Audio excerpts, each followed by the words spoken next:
গত কয়েকটি ক্লাসে এক্সেল কিভাবে ওপেন করতে হয় এর লেআউট ভিউ সম্পর্কে জেনেছি। এছাড়াও আমাদের প্রথম এক্সেল খোলার পরে যে অপশনগুলি আমাদের জানতে হয় সেটিও জেনেছি।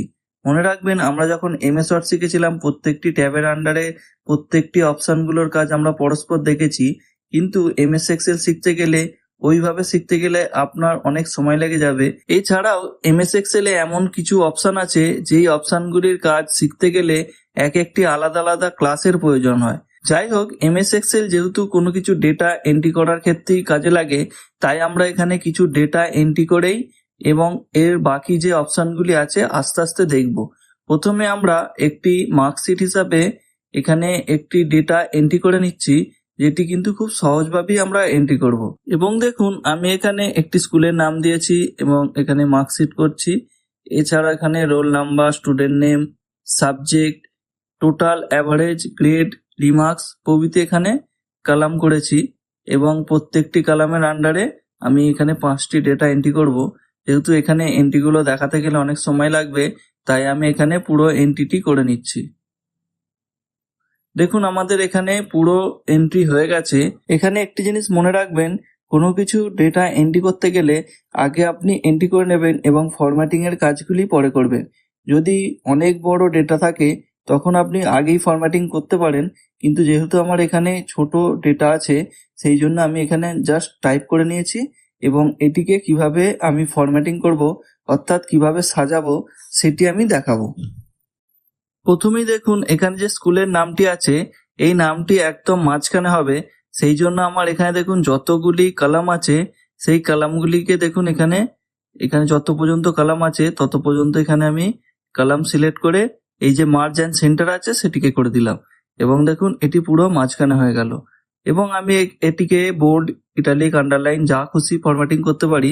আমি এখানে জাস্ট বোল্ড করে দিচ্ছি এবং সাইজটি বাড়িয়ে দিচ্ছি এবং আপনি চাইলে এখানে ফন্টও চেঞ্জ করতে পারেন। একইভাবে আমি এখানে মার্কশিট এন্ট্রি করে নিচ্ছি। দেখুন, মার্কশিট লেখাটা আমি লিখে নিতে পারি এবং আপনি চাইলে এখান থেকে ইনসার্ট রোজ করে আপনি রোজ বাড়িয়ে নিতে পারেন। একইভাবে আপনি কলামও বাড়াতে পারেন। দেখুন, এখান থেকে রাইট ক্লিক করে এখানে আপনি যদি ইনসার্ট রোজ করেন তাহলে দেখুন এখানে রোজ ইনসার্ট হয়ে যাচ্ছে এবং ডিলিট করলে এর উপরে রাইট ক্লিক করলে এবং এই যে ডিলিট আছে ডিলিট করলে ডিলিট হয়ে যাবে। একই প্রসেস যখন আপনি কলাম ইনসার্ট করতে চাইবেন বা ডিলিট করতে চাইবেন একইভাবে হবে। এছাড়াও দেখুন এখানে এই যে সেল আছে, সেলের আন্ডারে দেখুন এখানে ইনসার্ট অপশন আছে। এই ইনসার্ট থেকেও আপনি কোনো কিছু রোজ ইনসার্ট করতে পারবেন এবং দেখুন এখানে আছে ইনসার্ট সেল, অর্থাৎ শুধুমাত্র একটি সেল ইনসার্ট করতে পারবেন। এবং দেখুন এখানে ইনসার্ট সিট রোজ, এই যে রোজ সিলেক্ট আছে আপনি এইভাবে আরেকটি রোজ ইনসার্ট করতে পারবেন। এইভাবে আপনি যখন কলাম সিলেক্ট করবেন সেক্ষেত্রে কলামও আপনি একইভাবে ইনসার্ট করতে পারবেন। এবং দেখুন পাশেই অপশন আছে ডিলিট, এই একই প্রসেসে আপনি ডিলিট করতে পারবেন, কোনো সেলকেও ডিলিট করতে পারবেন অথবা আপনি কোনো রোজ বা কলাম একই প্রসেসে ডিলিট করতে পারবেন। যাই হোক, আমি এখানে মার্কশিট লিখে নিলাম এবং দেখুন আমি এখানে এই যে রোজের হাইট আছে সেটিকে একটু কমিয়ে নিচ্ছি। আপনি চাইলে এখান থেকে এই রোজটিকে ডিলিটও করতে পারেন। আমি এখানে জাস্ট কমিয়ে নিচ্ছি। এবার দেখুন এই যে রোল নাম্বার আছে, স্টুডেন্ট নেম আছে, দেখুন তার সাথে আমি সাবজেক্ট লিখেছি। যেহেতু আমার সাবজেক্টের আন্ডারে 3টে সাবজেক্ট আছে সেই জন্য দেখুন আমি তার পরের রোজে লিখেছি। কিন্তু দেখুন এই যে রোল নাম্বার আছে এই রোল নাম্বারটা আমার ওপরের রোজে আছে এবং যখন সিরিয়াল নাম্বার বা রোল নাম্বারটি চালু হয়েছে সেটি দেখুন একটি ছেড়ে তার পরের লাইন থেকে শুরু হয়েছে। অর্থাৎ আমার এই যে দুটি রোজ আছে এই দুটি রোজ মিলে আমাকে রোল নাম্বারটা করতে হবে। সেই জন্য দেখুন এখানে সিলেক্ট করে আমি মার্জ করে দিচ্ছি। একইভাবে এখানে নেমটিকেও করলাম। এবার দেখুন সাবজেক্টের আন্ডারে আমার 3টে যে কলাম ছিল সেটি এখানে অ্যাডজাস্ট হয়ে গেছে। এরপরে দেখুন টোটাল আছে, অ্যাভারেজ আছে, গ্রেড আছে এবং রিমার্কস আছে। জাস্ট এগুলো যেমন আছে তেমনই করে দিলাম। এবার আমি ওপরের যে হেডিংগুলো আছে সেগুলিকে সিলেক্ট করে সেন্টার করে দিলাম। দেখুন এখান থেকে সেন্টার বা নিচে ওপরে এগুলিকে করা যাবে। আমি এখানে পুরো সেন্টার করে দিলাম এবং মিডিল করে দিলাম। এরপর পুরো ডেটাটিকে সিলেক্ট করে এখানে আমি বর্ডার দিয়ে দিচ্ছি। দেখুন খুব সুন্দরভাবে এখানে বর্ডার হয়ে গেল। এখানে বর্ডারও বিভিন্ন স্টাইল আছে, আপনার যেটি প্রয়োজন সেই বর্ডারটি দিতে পারেন। দেখুন এখানে বটম বর্ডার আছে, টপ বর্ডার আছে, all border, thick outside border, এছাড়া শুধুমাত্র আউটসাইড বর্ডার দিতে পারেন এবং বর্ডার তুলতে গেলে এখান থেকে নো বর্ডার করলেও বর্ডার উঠে যাবে। এইভাবে আপনি বর্ডার দিতে পারেন। এছাড়াও দেখুন এখানে লাইনের কালার দিতে পারেন, লাইন স্টাইল, বিভিন্ন ধরনের অপশন আছে। এগুলি আপনি নিজেই করে দেখবেন, তাহলেই বুঝতে পেরে যাবেন। যাই হোক, আমি ওপরের যে হেডিংগুলো আছে সেগুলিকেও বর্ডার দিয়ে দিচ্ছি। এবার দেখুন এখানে যে রোল নাম্বার লেখা আছে এটি অনেক বড় জায়গা নিচ্ছে এবং যেহেতু রোল নাম্বার আমার খুব ছোট, সেই জন্য দেখুন এই যে রোল এবং নাম্বারটিকে আমি নিচে করে দিচ্ছি। এর জন্য অল্ট এন্টার প্রেস করলেই দেখুন নাম্বার কথাটি নিচে চলে আসছে এবং এই যে ডেটাগুলি আছে এই ডেটাগুলিকে আমি রোল নাম্বারগুলিকে মিডিল করে দিলাম এবং এই যে সাবজেক্টের মার্কসগুলো আছে এগুলিকেও সিলেক্ট করে মিডিল অ্যান্ড সেন্টার করে দিলাম। দেখুন এর জন্য খুব সুন্দর লাগছে এবং ওপরের যে আমার হেডিংগুলি আছে সেগুলিকে হালকা শেড দিয়ে দিচ্ছি যাতে এগুলি বোঝা যায় হেডিং বলে। দেখুন এখন আমার টেবিলটি খুব সুন্দরভাবে শো হচ্ছে। ধরুন আমার এখানের মধ্যেও কোনো একটি রোজ প্রয়োজন হচ্ছে বা কলাম প্রয়োজন হচ্ছে, সেক্ষেত্রেও কিন্তু আপনি এখান থেকে বাড়াতে পারেন। একই প্রসেস অ্যাপ্লাই করলে আপনার এখান থেকে রোজ বা কলাম বাড়তে বা ডিলিট করতেও পারেন। এবার আমরা কিভাবে এই যে মার্কসগুলি পেয়েছে কিভাবে টোটাল করতে হয় সেটি দেখব। দেখুন তার জন্য আমাকে ইকুয়াল সাইন ইউজ করতে হবে। মনে রাখবেন এক্সেলের যে কোনো ফাংশন ইউজ করতে গেলে ইকুয়াল সাইন দিতেই হবে। ইকুয়াল সাইন ছাড়া আপনি কোনো ফাংশন ইউজ করতেই পারবেন না। তাই আমি এখানে দেখুন এই যে মার্কসগুলো আছে এগুলির যেহেতু আমি যোগ করতে চাইছি এখানে ইকুয়াল দিয়ে দিলাম এবং এখানে একটি ফাংশন আছে সাম বলে, দেখুন এখানে সাম লিখছি। এরপর দেখুন আমি ট্যাব দেব এবং কার যোগ করতে চাইছি সেটি কিন্তু এখানে লিখতে হবে। যেহেতু এই তিনটি আমি যোগ করতে চাইছি সেই জন্য এই তিনটিকে সিলেক্ট করে জাস্ট আমি এন্টার প্রেস করলাম, সঙ্গে সঙ্গে দেখুন অটোমেটিক্যালি আমার এখানে যোগটি হয়ে গেল। এছাড়াও দেখুন এখানে অটো সাম এই অপশানটি আছে, দেখুন এখানে শো হচ্ছে। আপনি যদি এন্টার দিয়ে দেন তাহলে কিন্তু অনায়াসেই এখানে যোগ হয়ে গেল। তো আপনার যেটি সুবিধা সেটি আপনি চুজ করে করতে পারেন। এছাড়াও দেখুন এখানে যেহেতু পরস্পর একই ডেটা আছে এবং প্রত্যেকটিরই যোগ হবে, তাই প্রত্যেকটি রোজের আলাদা আলাদা যোগ করার কোনো দরকার নেই। কারণ প্রত্যেকটি রোজের আপনি যদি আলাদা আলাদা ভাবে যোগ করতে যান তাহলে কিন্তু অনেক সময় লেগে যাবে। তাই এক্সেলের সুবিধা হচ্ছে কোনো একটি ডেটার ওপরে আপনি যদি ক্যালকুলেশন করে নেন পরের ডেটাগুলিতে জাস্ট ড্র্যাগ করে দিলেই হবে। দেখুন এখানে যেহেতু টোটাল আছে, অ্যাভারেজ আছে, গ্রেড আছে, রিমার্কস আছে, এই অপশনগুলির ক্যালকুলেশন আপনি যদি প্রথমবারই করে নেন তাহলে আর পরের ডেটাগুলির ক্ষেত্রে করতে হবে না। যাই হোক, আমি এখানে টোটাল করেছি এবং দেখুন এই যে সাইনটা আসছে অটোফিল বা অটো সিরিজ, এই যে কোণে গিয়ে প্লাস সাইনটি, ছোট প্লাস সাইনটি আসছে, এটার ফলেই দেখুন অটোমেটিক্যালি সব কটা যোগ হয়ে গেল।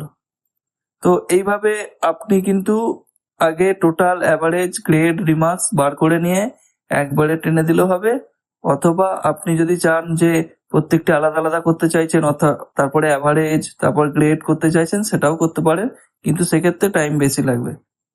যাই হোক, এবার আমরা অ্যাভারেজ বার করে নেব। দেখুন অ্যাভারেজ বার করার জন্য এখানে ইকুয়াল সাইন দিলাম এবং এখানে লিখে দিলাম অ্যাভারেজ।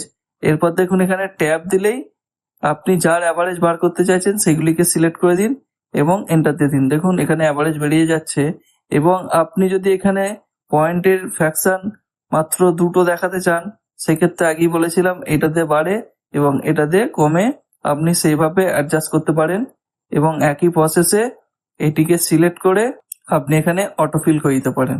দেখুন এখানে সবকটি অ্যাভারেজ বেরিয়ে গেছে। এবার দেখুন এখানে গ্রেড এই অপশনটি আছে, এই অপশনটির কাজ আমরা পরে দেখব। দেখুন এখানে একটি ফর্মুলা বলে আলাদা ট্যাব আছে, এখানে আমরা অনেক ফর্মুলা শিখবো। আমি যদি এখনই দেখাই আপনাদের হয়তো বুঝতে অসুবিধা হবে, তাই শুধুমাত্র এই গ্রেডের যে অপশনটি আছে এটা আমরা পরে দেখব কিভাবে গ্রেড বার করতে হয়। এটির জন্য ইফ এই ফর্মুলাটি ইউজ করতে হয়। আমরা শুধুমাত্র সহজ প্রসেসে রিমার্কসে গিয়ে এই ফর্মুলাটা দেখে নিচ্ছি। ধরুন আমার এই যে অ্যাভারেজ আছে, অ্যাভারেজে যে 40-এর ওপরে পাবে সেই শুধুমাত্র পাস করবে এবং যে 40-এর নিচে পাবে সে ফেল করবে। তো শুধু এই ফর্মুলাটাই আমরা ইউজ করতে চাইছি। দেখুন এখানে আমি ইকুয়াল দিলাম, ইফ লিখলাম এবং যেই সেলটি আমি চুজ করতে চাইছি অর্থাৎ এই অ্যাভারেজ এর ওপরে দেখাবো, তাই এই সেলটিকে আমি চুজ করলাম এবং দেখুন এখানে দিয়ে দিলাম এটি যদি গ্রেটার দ্যান 40 হয় তাহলে কি হবে, পাস হবে। দেখুন এখানে লিখছি পাস, আদারওয়াইজ অর্থাৎ এখানে আমি কমা দিয়ে দিলাম, আদারওয়াইজ কি হবে, ফেল হবে। আপনি কিন্তু এখানে যেই টেক্সটটি লিখতে চাইবেন সেটি অবশ্যই ডাবল কোটেশনের মধ্যে দিতে হবে, তাহলে কিন্তু কাজ হবে না। এবং এখানে আমি এন্টার দিয়ে দিলাম। দেখুন এখানে যেহেতু আমার অ্যাভারেজটি 40-এর ওপরে আছে সেই জন্য এখানে পাস দেখাচ্ছে এবং আমি দেখুন এখানে অটো ফিল করে দিলাম এবং সঙ্গে সঙ্গে দেখুন যেটি 40-এর নিচে আছে সেটি ফেল দেখাচ্ছে। তো এইভাবে আপনি রিমার্কসে পাস ফেল বার করতে পারেন এবং এখানে যে গ্রেড আছে এই গ্রেডটিকেও একই ফর্মুলা ইউজ করতে পারেন। সেক্ষেত্রে কিন্তু অনেক বড় ইফ ফাংশন ইউজ করতে হয়, সেই জন্য এই ফর্মুলাটি আমরা যখন ফর্মুলা ট্যাব শিখবো তখন অনেকগুলি ফর্মুলা আছে, তার মধ্যে থেকে গুরুত্বপূর্ণ ফর্মুলাগুলি দেখব। যাই হোক, এবার দেখুন এই স্টাইলের আন্ডারে কতগুলি অপশন আছে। প্রথমে দেখুন কন্ডিশনাল ফরম্যাটিং, এটি কিন্তু খুব গুরুত্বপূর্ণ একটি অপশন। এই কন্ডিশনাল ফরম্যাটিং শেখার জন্য আলাদা একটি ক্লাসের দরকার হয়। আপনারা যদি এই কন্ডিশনাল ফরম্যাটিং এর জন্য ডিটেলসে জানতে চান তাহলে আমাদের কমেন্ট সেকশনে কমেন্ট করতে পারেন, তাহলে কিন্তু আমরা আলাদা একটি ক্লাস করার চেষ্টা করব। দেখুন এখানে কন্ডিশনাল ফরম্যাটিং করার জন্য আমার ডেটার দরকার হয়, যেহেতু আমার এখানে খুবই কম ডেটা আছে তা আমি করে দেখাচ্ছি। এখানে দেখুন কন্ডিশনাল ফরম্যাটিং এর আন্ডারে হাইলাইটিং সেল রুলস আছে, টপ বটম রুলস আছে, ডেটা বার আছে, কালার স্কেল আছে, আইটেম সেট আছে। এছাড়াও আপনি নিজের ইচ্ছা মতো নিউ রুলসে গিয়ে কতগুলি রুলস দিতে পারেন এবং রুলস ক্লিয়ারও করতে পারেন। এখানে দেখুন হাইলাইটিং এর আন্ডারে গ্রেটার দেন আছে, লেস দেন আছে, অর্থাৎ আপনি যে অপশনগুলি দেখতে চাইছেন, ধরুন আপনি গ্রেটার দেন করলে শুধুমাত্র ধরুন যে 60-এর ওপরে যেই অপশনগুলি আছে বা 60-এর ওপরে যে ডেটাগুলি আছে সেটি শো করতে চাইছেন, সেটি কিন্তু এখান থেকে চুজ করতে পারেন।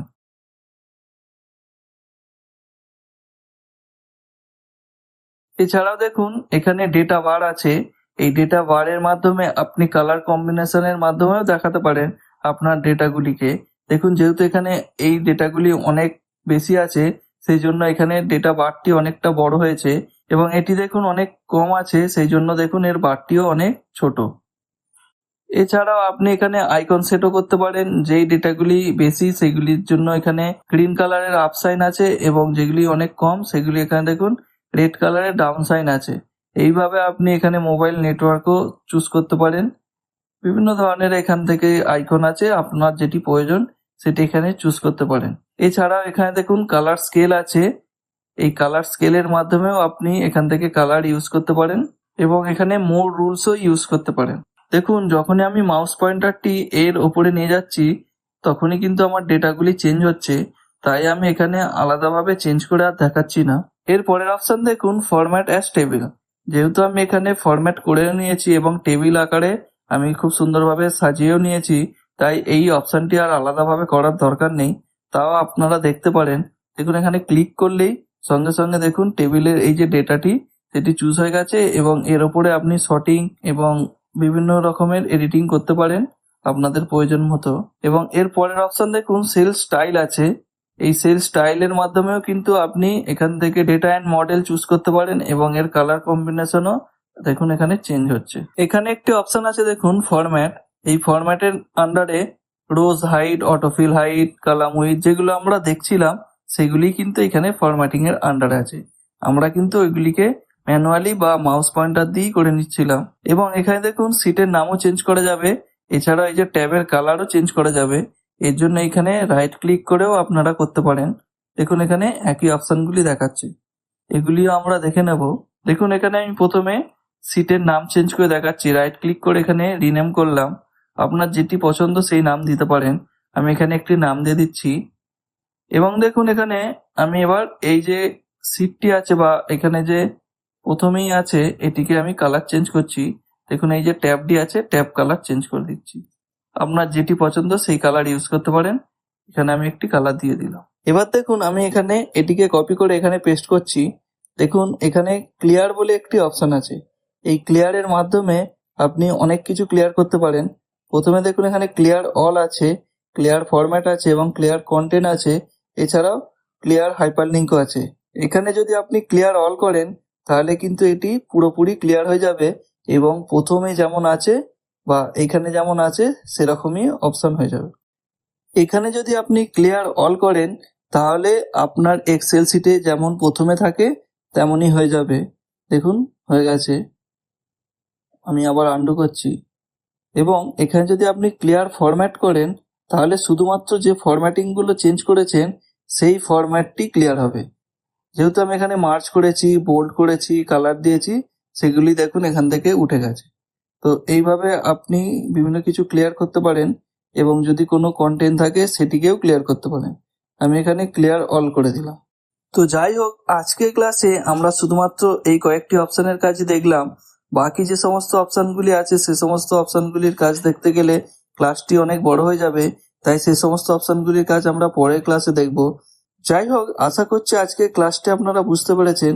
ক্লাস রিলেটেড কোনো মতামত বা কোনো কোয়ারিজ থাকলে আপনারা কমেন্ট সেকশনে কমেন্ট করে বা মেল আইডিতে মেল করে জানাতে পারেন। আজকের মতো এটুকুই, দেখা হবে পরের ক্লাসে। ধন্যবাদ।